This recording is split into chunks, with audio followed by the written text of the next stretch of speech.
Hi, I'm Helen Yalof, and my program is called Helen, I'm happy we met. We'll get that. And that was Jon Haggins, my guest for the day here. And a friend of mine saw some of his videos that he was in, and she was overwhelmed, and she called him a Renaissance dazzling man. That was my writer friend Belladonna.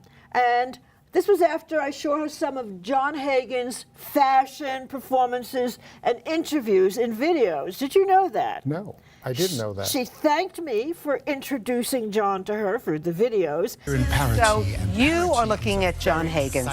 He has taken viewers around the world and back with the show GlobeTrotter TV. Now he's captured his adventures in a new book. It's called Jon Haggins the Globetrotter. We're so happy that you came to see us to launch your new book. It's amazing. Well, thank you. Yes. You know, the summer's here, so let's travel. I love that. Yes. But, you know, I know Jon a long time.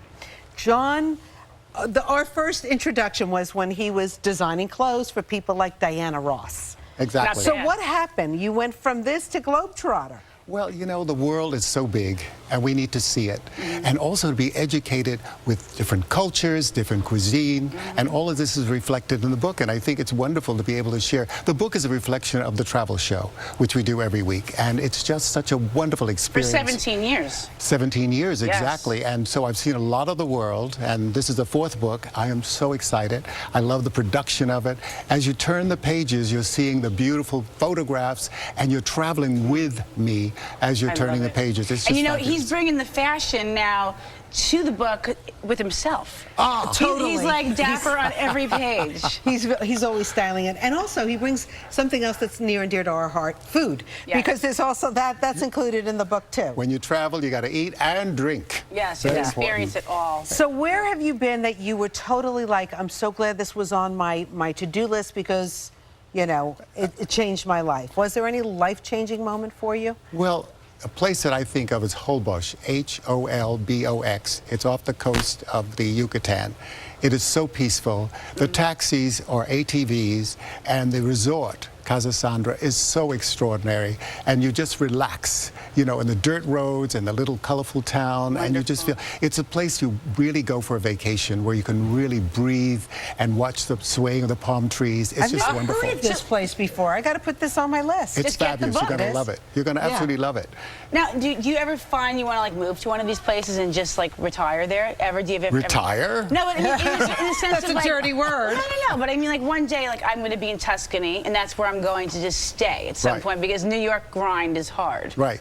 However, I love visiting, but I love New York. Okay, you want to So come I back always home. come back, and this is home, and I've been here since I was 9 years old, so it's a long time. Yeah. And there's so many wonderful places. I just came back from Italy, as a matter of fact. I was in Bologna, which is an incredible city. I was also in Modena, and I was in Parma. And so you have all this great cheese, the and great cheese and the food. vinegars, And yeah. we also made ravioli, imagine. Oh, look at you. I don't cook, but it's like, you know, an amazing thing. Yeah. And I was so impressed because they had the big machine for squeezing the pasta. My God, it was just amazing. Jon, so you go around the world, you see how people live differently than we do. What do we all have in common? You know what? There's a great smile. And one of the things I've always said when you travel, the first thing you pack is a sense of humor. So you can laugh with other people and laugh at yourself. Because you can make mistakes, it doesn't matter. And that's a great way to communicate, especially Exactly. when you're a talker. You really need to be able to, like, you know, Oh, be yeah. understood. So Oh, laughing. absolutely. So you don't need to know the language when you go to different places. I just know several words, and I'm happy with those words, and I try to learn as much as I can during the experience, and it just keeps going on. You know, I remember being in Tunisia, and people in the stores saying, "Goodbye, Jon," you know, through the streets. Great. It's wonderful, you know, to meet all these people, or you stop in a destination and say, "Oh, I have a friend here." You call up, and you meet, you have dinner or lunch, and it's just such a great experience, and people wonder, how do you do this? You do it because you love it. Well, the book is so much fun to read. It's out Yes. right now. He's written a lot of books, a lot of travel books, and a book that says, "Yes, I can," which we're going to go into later because I'm not always sure that I can, but obviously you could. Everyone can. Were you ever a boy? Of course. And- And I had a fun time in Florida. A fun time in Florida. Yes. That's where I'm from originally. Okay, where in Florida? Sanford, Florida. And Where? Sanford, Florida. I Stanford. spent 6 years there, and with my granddad, and it was so much fun. And he was such a great man with a great sense of humor. And he was the one who really said anything is possible, because I said, when you get older, will you continue driving? He said, well, I'll start riding a bike, you know, nothing's going to stop me. And I think that's really terrific. And there's no in his vocabulary, as there's no in my vocabulary. Well, what were you like as a child? Fun. You were a Always fun running child? about, yeah, always fun, always inventive, creating things. And I guess I was inspired by my granddad because he was an artist. He could draw horses without even seeing a horse. I remember that. And even when I went back as a teenager, I asked him to draw this horse for me, and he did. So that is just, he was just very creative and very inspiring. Did you like school? When I college, I liked. It was more fun. I felt like I was really coming out, as opposed to the others. It was like torture. Right. You had to sit in the chair like this. Well, it was just, I remember when I first started getting publicity in the 60s from fashion, and one of the schools called me and said, we'd love you to come back and talk to the students. I said, I wouldn't come back if you sent a limousine. I said I hated that school. What was your family like? Or was it only your grandfather? Did you have other family in your life? Well, I came to New York when I was 9, Yeah. and lived with my mother and my sister. She was a single parent. Did you know. enjoy it, living with your mother? Oh, yeah, yeah. It was a new experience because, especially from 9, because, you know, again, it's like a stranger that you're getting used to. And for instance, in the South, we said yes, ma'am all the time. And she says, stop that. It's yes, mother, not yes, ma'am. And we said, yes, ma'am. We were so addicted to saying that. for a Did your while. grandfather die, or what happened? He died in '83, I think. Oh, so he was around after you left. Oh, yeah. Yeah, I went back many summers to visit, and we'd spend our summers there. So he was your loving family yeah. influence. Was your Oh, mother kind to you also? Oh, yes, very much so. And she's still here, thank God. She's still here? Oh, yes. You're 93 this year. So my next question was going to be, how supportive were they? But they sound like they were very supportive. Oh, yes, very You were much lucky. So. Yeah. Very lucky. And that especially way. going into something that's creative, you know, like fashion as an example, or whatever I was doing. And I think that's really very encouraging, and I think everybody needs that. You need the support of family and friends. I didn't have it. Really? No, Oh. I only had it occasionally. Ah, So in fact, my brother and I were talking about that when we were raised, it was sort of like nobody said anything good to you. They just let you know when you were doing something they didn't like. well, that's terrible. And I once asked my mother, why did you never say anything really nice to me? And she said, well, I didn't want you to get a swelled head. It would have been nice had she said, I'm proud of you. 'Cause that Never, makes- never. But that would have made a difference. But she told all the neighbors how wonderful I was. I thought she was telling them bad things about me, but she was saying how wonderful. So when the neighbors said, oh, I heard all about you, I'd get very scared, very scared. And then they'd say, oh, she says good things, and I thought they were lying. And it turned out that's what she was doing. Isn't that wonderful, though? But she didn't tell you.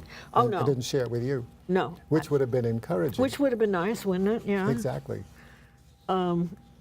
So what did you think you wanted to be as a boy? I wanted to just be a boy. You wanted to be a boy? You didn't think of your future? Not really. Actually, it's interesting because there was a lady who lived in the neighborhood. Yeah. And she was an invalid. And I would go and visit periodically. Yeah. And on her wall was this painting of Venice. And I thought Venice was like Mars. I mean, that was my imagination at the time. And through all my travel, I haven't gotten to Venice yet, but that's still on my back burner and or my to-go list. And I've been so many other places. I was just recently in Bologna, which is an hour away from Venice, but I didn't have the time to do it. But I'm thinking, I've got to get there, I've got to get there. But anyway, that was an inspiration for travel. It has to be a romantic experience, I feel. Well, I was there alone. It wasn't terribly romantic. No, but but it was, I like the St. Mark's thing, though I hear it's going underwater slowly but Well, surely. they've been saying that for years, you know. Yeah, well, it is. Yeah. But still, it's a romantic destination in my mind, you know, to go. Well, and also they visit. have all these movies where they show these big parties that occurred. Like the Mardi Gras The and so Mardi forth. Gras, things that for centuries that they had these huge parties at various times. It's made me very jealous. With masks and everything. Beautiful mask. Yeah.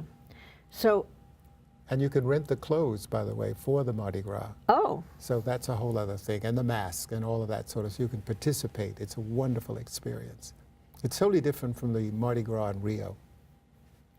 So how is it different? Well, their carnival is very commercial. You know, they do it in Sumba Drum, which is a huge, you know, what do you call it, like a parade stadium, as opposed to when I first went to Brazil, they did it on Avenida Presidente Vargas.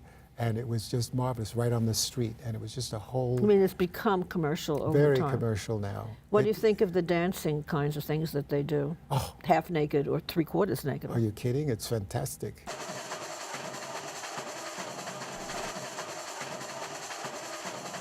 I remember my first trip to Rio many years ago, and the first night I was out, the next day I had to call the doctor in. Every bone in my body was aching because I'd never danced like that all night. But they don't stop. They dance the whole while. You know, whereas here you do 3 minutes and you stop. Yeah. There they dance. Every bone in my body was aching. It was unbelievable. There was a dancer that went there. I saw a documentary, and they tried to train her for the Mardi Gras, which had to do with cracking the back or whatever, moving the ass of the back constantly and fast. They say, you're not doing fast enough, you're not doing fast enough. And she, you know, it took her about 3 days, even though she was a trained dancer, to be able to do that whipping of the backside in the right, quick way. Oh yeah, it's unbelievable, the difference. It's like the first time I took jazz class, I couldn't get out of bed the next day because it was different muscles, you know, that you're using. And it's a question of getting used to the dance. I remember I was in Ghana and this young lady asked me to dance. I thought I was having a heart attack. I had to go and lie down after the dance. Oh, what was the movement like? Well, it was just so fast, so fast. Was it so, regular dance? No, this was a an dance African from, kind of yeah, Ghana an dance? African dance. And Jumping around? no, it wasn't jumping around. It was just all this movement that I had never done before. So I thought I was having a heart attack because everything was moving so fast. I had to go and lie down. I said, oh God, never again. But you try it, you know. That's Absolutely, you should try and it. in travel, you have to experience new experiences. So how did you prepare for your future life when you were a boy, or didn't you? I didn't, however, when I went off to high school, because I wanted to learn more about the garment. And so I went off to the High School of Fashion. And then The from High there, School of Fashion? on 24th Street. How did you and know 8th. you wanted to do fashion? Well, I made a drawing in my junior high school for the yearbook. And then from that drawing, I wanted to learn, I was taking illustration classes, and I wanted to learn how the garment is put together and so forth. So that's how I went on to the high How school. did you get in? I mean, you know, how did you focus on that? Well, it was just something that I was curious about. And so I went on to the high school. And from the high school, I went on to FIT, the college. And that's where I had the most fun. We're going to talk more about that later. Okay. Maybe it's in the next group here. Okay. Go back to that. Adulthood. I see you wrote a book about African Americans travel. It's which called is the African American Travel Guide, yeah. And that's what the publisher called it. You made it a longer title. Well, actually, I thought it was a strange title because the book was really for everybody. It's really preparing yourself to travel. And once You have an African American travel guide to hot, exotic, and fun-filled places. That was his stupid title. I hated it. You hated it. Okay, good. I think it's a brilliant idea because I know the Black or African American, whatever the appropriate name is now, had many difficulties, and traveling could be very confusing because you don't know how each country is going to treat you. You know, I don't know about that You don't know. because I had Joe Sharkey from the Times called me, wanted to do a story, and I said, okay, what are we going to talk about? And he said, black travel. I said, black travel? Never heard of such a thing. You got money, you travel. That makes no sense to me. People, when they first start traveling, they'll travel in a group so they feel more secure. Then afterwards, they will experiment on their own. That's a whole other story. But black travel, I never heard of such a thing. but then you wrote a book about it. No, I wrote a book about travel, how to get your act together preparing to edit your clothes, so you know you're not having a fashion show at home, so you edit your package so you're not carrying all this stuff. How to get visas, how to pack. So it wasn't all meant of that. just for African people, but they No, made it wasn't. They but- made the but title that way. The publisher did that, and I thought it was a stupid title. Oh. Because it made no sense. I had a white person say to me, "Can I read it?" I said, "Why No, not?" no, you can't. How dare you? But it's really bizarre. Oh. But everything this publisher did, he did the African American wedding, the African American candy, the African American, everything was African American, whatever. And I thought that's really silly. Oh, okay. So I am enlightened that that wasn't the intention of the book. No.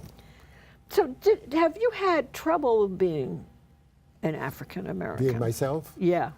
I've had incidents, yeah, but I've handled it well. So you didn't have that bad a situation. No, not really. No. You're lucky that way. Well, I don't know if it's luck. It's just the fact that I handled situations when they come up. Well, that's something we're going to go into a little bit later, too. Your public relations super personality, which my friend Belladonna noticed. Do you have, okay, in life you cross many barriers. How much were you affected by prejudice and racial issues? I think you just answered that question. Yeah. You Yeah. handled it. You have to handle it, Yeah. you know, when you put people in their right place. You put them in their place? Absolutely. How do you do that? That's Well, to interesting. give you an example, I was Okay. coming down in my office building, Yeah. and this white guy said to me, "Push the button." I said, "Push it your damn self." If he said, "Please," that would be a whole other story. Then he said, "Why don't you go back to Africa?" I said, "I would love to. Give me a ticket." So then when he got off the elevator, he realized he was messing with the wrong person. So he said, he was trying to apologize. I said, "Get the F out of my face." So that was the end of that. So you handle it in a kind of a confrontational, charming, humorous Well, I don't think way. it's charming. It's just a matter of fact. You know, it's just, you know, stay off my grounds. Stay off my. See, when I ran into prejudice, when I was younger, and I ran into a bit of it, and they didn't know who I was or what I was, so they would go on about things. I just never said anything. I didn't know what to say. I didn't think I could change that person. Oh, you can't change them, but It never I was- think, but they'll make note. I mean, this person who made that statement thought about it when he came over to apologize. But the point is, that would be, oh, I had a wonderful experience in India, as a matter of fact. Talk about this sort of thing. Yeah. This Asian lady was coming in as I was going out, and she said, "What part of Africa are you from?" I said, "Uganda." And the camera guy fell on the floor laughing. She just assumed I was from Africa. So you got to have a sense of humor also. Do you have any hobbies or music interests? Yeah. Now tell me about your music interests. You sing, right? Or you Well, did I sing? used to back in the 70s. Yeah. And we did all the clubs in New York and studio. Were you also doing fashion at this time? No. Is it That's before after I left- fashion? No, after I left fashion. After you left fashion. Okay, we're Right. going to go into that later, yeah? Yeah. Maybe. And that was an amazing period. The funny thing also at studio, and there were like 3,000 people in the audience. And we're up on the stage with my backup girls, and all of a sudden I'm backing up because we're finishing the number, and I took one step too many and fell over backwards. And everyone thought I had part of the act. That was in the video? No. No. That's a different, whole different time I was at studio. And it was just an amazing thing. And they said, "Why don't you get him to take a bow?" I said, "I've had it, you take a bow."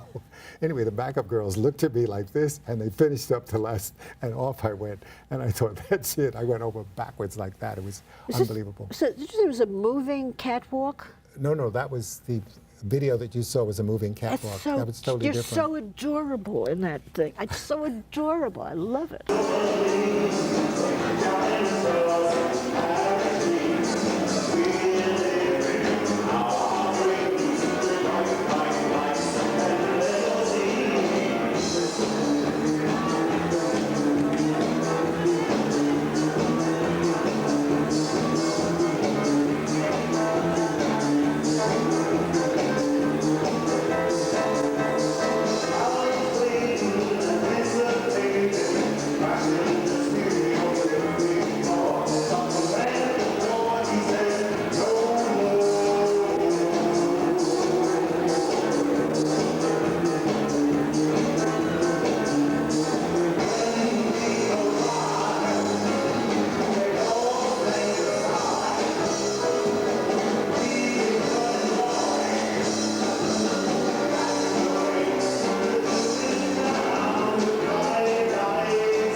was that an original song?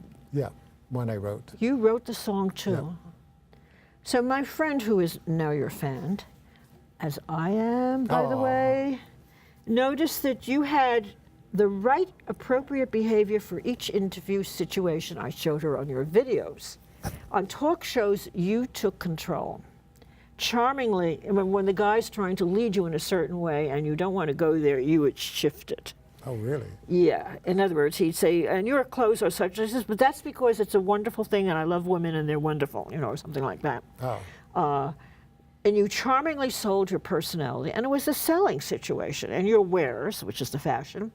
And when the host tried to put you on the spot, you easily led him out of there to where you wanted to go. And I was totally unaware of it. Was he unaware of it? No, I was unaware of it. Oh, well, I should show you your videos again so you can be aware of it.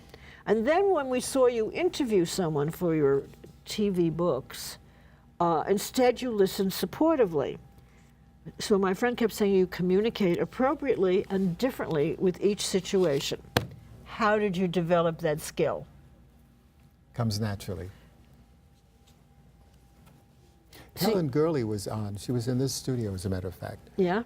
And I'd known her for a long, long, long time, since '66 probably, when I was in the fashion business. But anyway, she said, "How did you learn to do this?" I said, "Learn to do what?"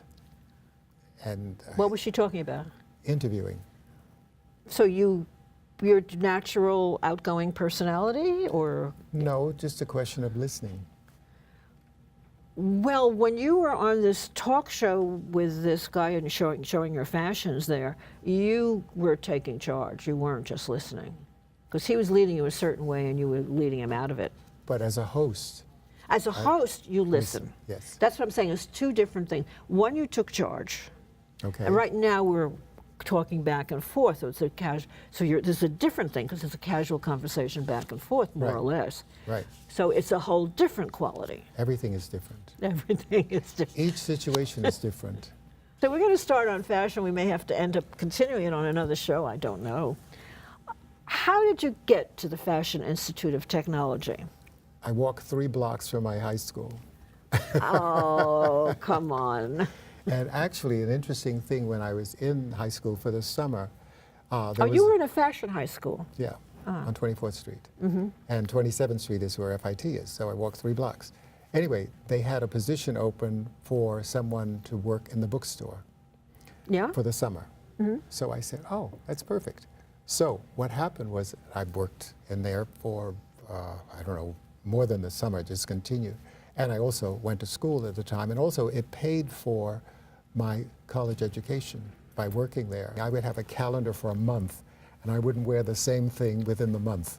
I'd have it all marked on a calendar. It was really You mean crazy. something different every day? Yeah, it was crazy when you think about it.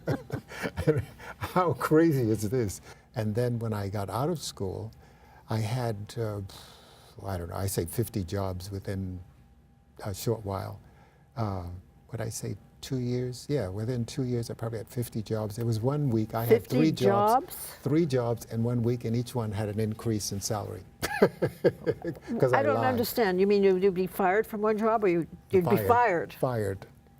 Because I didn't know what I was doing. Because you didn't know what you were doing. And eventually you learned a little bit and you got another place, but you didn't know what you were doing there, so they fired you again. Right. It was a way of learning, right? Yeah. And getting a better salary each time. Getting a better salary each time. I remember they were going to call the last employer to confirm, and I said, oh God, if they call this. So they said whatever it was, and the person just agreed on the other end. Imagine if I was caught. I said, well, I lied because I wanted the job. And I knew what I really wanted to do, so while I was unemployed, I managed to whip up a bunch of dresses, and a good friend of mine, we'd go out to, Sybil Burton had opened a club called Arthur. Called what? Arthur. Right. And it was on 54th Street, and we were there every night. And she loved us, and the only thing we had to do was just get there, and then all the drinks and everything was taken care of. What do you mean by we were there? You mean you were showing your fashion every night? No, no. You just came there? Yeah, every Yeah. night. And this friend would wear a costume or a dress or whatever. And Sybil just took a liking to us. And so what happened was that after I got a cluster of things, I said, I'm going to call the magazines. So I remember I looked at the masthead and I saw Randy Marcel at Glamour, and I called up. I saw her. She says, "No, you need to be at Vogue." So she set up the appointment at Vogue, and then Vogue went crazy and loved it. And we got a 2-page double truck in the first issue, January 1967. I'll never forget that, with Marissa Berenson on the island of Mauritius, and in the sugarcane fields. And it was just a beautiful photograph of these 2 costumes, or outfits. And that was the beginning. Then all the other publications, Women's Wear, The Times, and Vogue, and Harper's, and Look, and all those people came about. And so they were coming to the building, and the doorman would say, "Oh, you're going to 12ES." And they said, "Why?" He said, "Because everyone who dressed like you goes to 12ES." And so I had all these people in my apartment, whatever, and that started. Then when the lease was up, I moved, and the building wanted me to stay, and I moved to a proper loft for work, and then I also moved to another residence. And so that was the beginning of all this madness, this craziness. And Who were your clients? So you've got a big list of them, of celebrities. oh, well, let's see. The first one was Sammy Davis's wife, May Britt. Oh, And it was a big story, and I think the Journal American or Journal, whatever that paper was, it doesn't exist anymore. So they did a whole big feature on that. And then, of course, there was Sybil, and there was Lynn Redgraves, and there was Diane Carroll, and there was Helen Gurley, and I don't know, just the list goes on. okay, I got a few names here. You can tell me if they're true or not. Diana Ross, Yep, Debbie Allen, yep, Felicia Rashad, Yep. Raquel Welch, yep. Diane Carroll, you said, and Cheryl Lee Ralph, whom I don't know who Right. that is. And this, She was from Dreamgirls. oh, from Dreamgirl. Yeah. And there was some other, There were many others. Which many I, other names that and you also did costumes for TV Yep, the shows soaps. and for some off-Broadway shows, I gather. Yep. What's the name of my show, by the way, John? Helen, I'm glad we met. I'm happy we met. He's a very difficult person, but we're going to have him back anyway because he's also a lot of fun, and I want to know more about you. Oh, Oh, getting to know you. oh, there's Getting the to voice. know all about you. So thank you very much, and we shall see you again shortly. And I think to myself, what a wonderful world.